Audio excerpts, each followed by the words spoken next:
Beberapa tahun yang lalu, di saat pandemi COVID melanda Indonesia, budidaya udang lobster air tawar pernah menghangat dan jadi primadona di pasaran bisnis udang. Itu sebabnya, Akmal, salah satu alumni SUPM Tegal mencoba merambah usaha budidaya udang lobster. Saat itu, usahanya cukup berhasil baik. Bak kolam di belakang rumahnya terus dia tambah mengingat pesanan udang lobster terus meningkat, baik untuk konsumsi maupun untuk udang hias. Alumni jurusan Teknologi Budidaya Perikanan SUPM Tegal ini rupanya tak hanya mengandalkan pada budidaya lobster. Akmal juga melakukan budidaya ikan hias, terutama ikan cupang. Saat itu, di pasaran bisnis ikan hias, ikan cupang sangat diminati. Dan musim kemarau ekstrim pun datang. Dampaknya, air sungai di belakang rumahnya tak lagi mengalir. Kondisi inilah yang membuat usahanya mengalami dampak serius. Usaha budidaya lobster dan ikan hiasnya turut terpuruk. Namun, kini Akmal mencoba bangkit lagi di saat kondisi alam sudah kembali normal.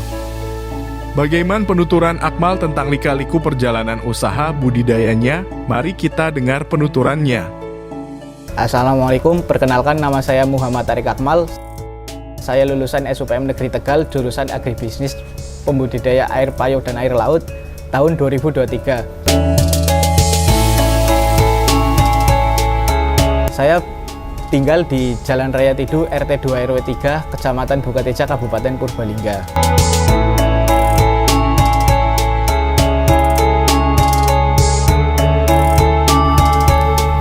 Saya sekarang menjalani usaha budidaya lobster air tawar.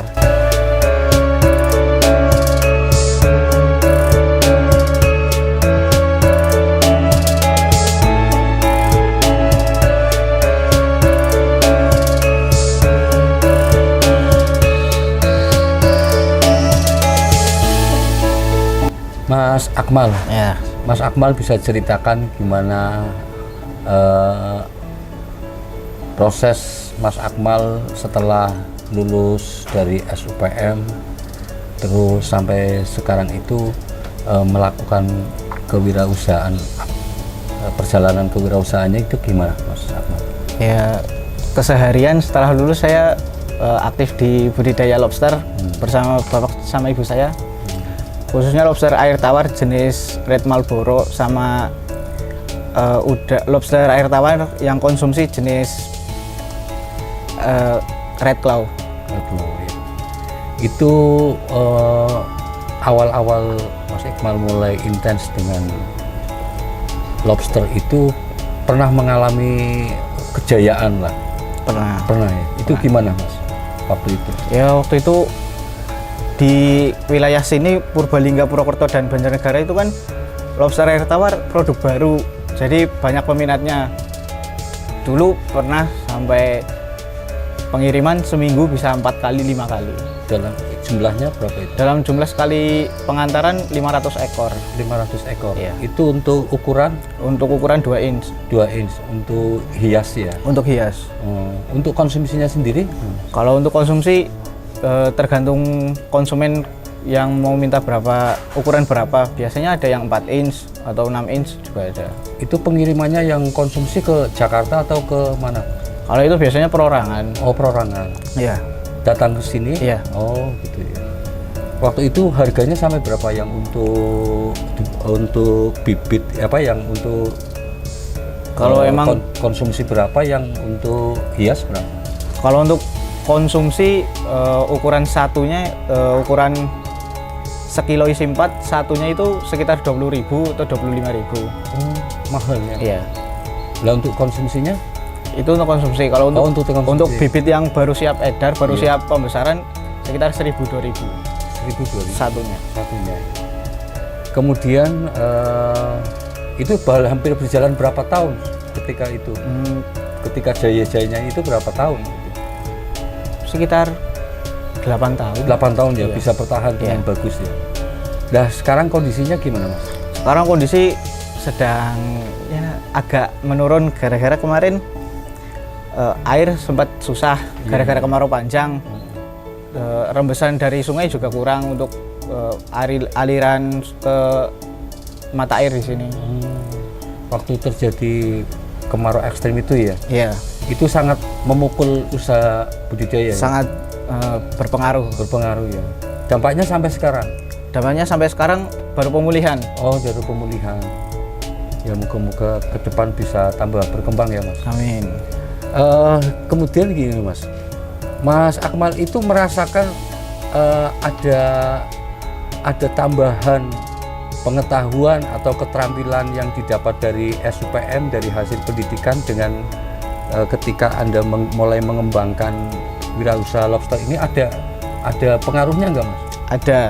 Gimana Mas? Ceritakan coba. Soal pentingnya SOP, jujur di sini sebenarnya SOP-nya masih agak kurang sebelum saya masuk ke SUPM. Tapi setelah masuk ke SUPM jadi belajar tentang SOP budidaya, tentang kebersihan dan cara pemeliharaan kolam juga saya pelajari dari SUPM. Dan itu dampaknya terasa sekali ya Mas? Terasa terhadap peningkatan produksi. Iya.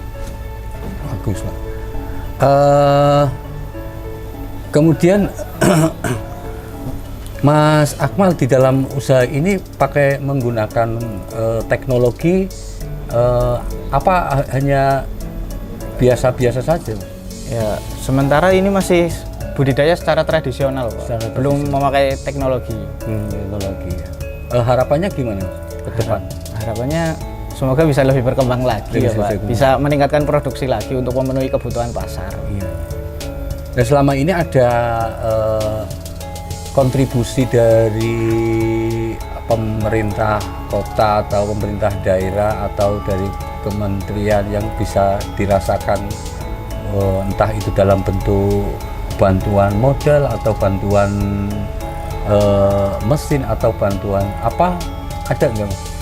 Kalau dulu mungkin pernah ada waktu saya belum paham betul soal budidaya udang. Iya. Dulu pernah ada buat survei kelayakan air kalau nggak salah. Itu dari mana?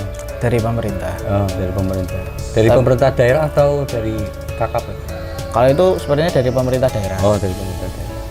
Kalau untuk sekarang seperti bantuan mesin atau pendanaan belum ada. Belum ada ya. Belum ada. Harapannya ke depan gimana? Semoga bisa diajukan untuk mendapat bantuan Bantuan lagi. ya Mas. Iya. Mas Akmal, selain SOP yang tadi Mas Akmal ceritakan, pengalaman atau pengetahuan apalagi yang bisa Mas Akmal sampaikan untuk pengembangan kewirausahaan setelah lulus gitu, bagaimana? Kebetulan di SUPM mendapat pelatihan CPIB, cara pembenihan ikan yang baik. Itu juga berpengaruh pada saat saya melakukan sortir benih, sortir indukan, dan juga ada pengetahuan tentang mengatasi gejala-gejala penyakit ikan, dan pada lobster juga berpengaruh. Sebenarnya dulu usaha lobster ini disampingi dengan budidaya ikan hias, ikan cupang. Ikan apa itu? Ikan cupang. Oh, cupang. Iya. Pemasarannya bagus. Pemasarannya dulu bagus. Gimana itu perkembangan cupang yang kamu lakukan? Dulu sering ikut kontes juga, terus berkontribusi buat pemasaran cukup besar. Cuman beriring dengan waktu harga pakan semakin naik, jadi dialihkan fokus ke lobster air laut, air tawar. Air tawar. Ya. Dan cupangnya sampai sekarang Berhenti total. Mas Akmal, ini di lingkungan sini kan selain Mas Akmal ya, warga di sini ada beberapa yang juga melakukan usaha budidaya, walaupun ada yang lele, ada yang lobster, ada yang macam-macam. Nah, terhadap masyarakat warga sini yang sebagian banyak yang melakukan budidaya, dengan keberadaan SUPM itu yang sekarang itu bagaimana? Sebenarnya menurut saya perlu, dikarenakan anak-anak dari pelaku usaha budidaya juga membutuhkan sekolah perikanan khususnya. Lebih bagus lagi dari semenjak SLTA, SMK khususnya harus diperkenalkan dunia usaha budidaya perikanan. dengan adanya SUPM Negeri Tegal seharusnya bisa membantu untuk kendala tersebut. Mas,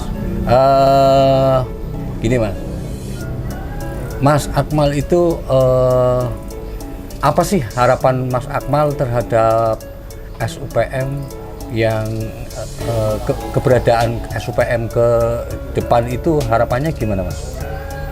Semoga masih bisa berlanjut sih Pak, jangan berhenti untuk angkatan ini. Semoga masih bisa lanjut lagi, soalnya basic budidaya kan seharusnya dilatih dari remaja Pak, biar bisa lebih paham untuk kedepannya.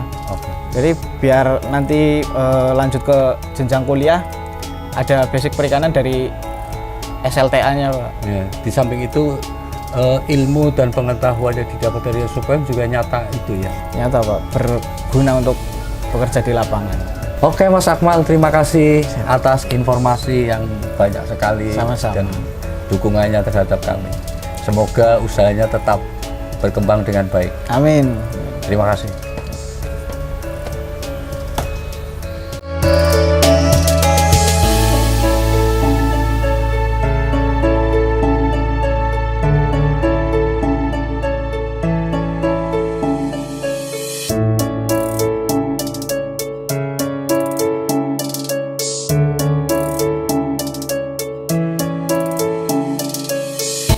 Berwirausaha memang butuh mental pantang menyerah menghadapi hambatan dan tantangan usaha.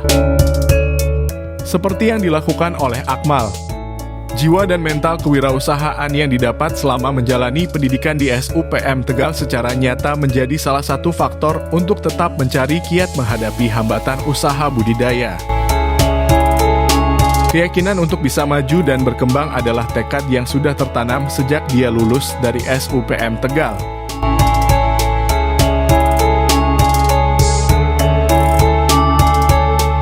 Sobat Bahari, demikian kisah inspirasi dari alumni SUPM Tegal dalam berwirausaha budidaya lobster air tawar. Semoga menjadi motivasi bagi kita semua.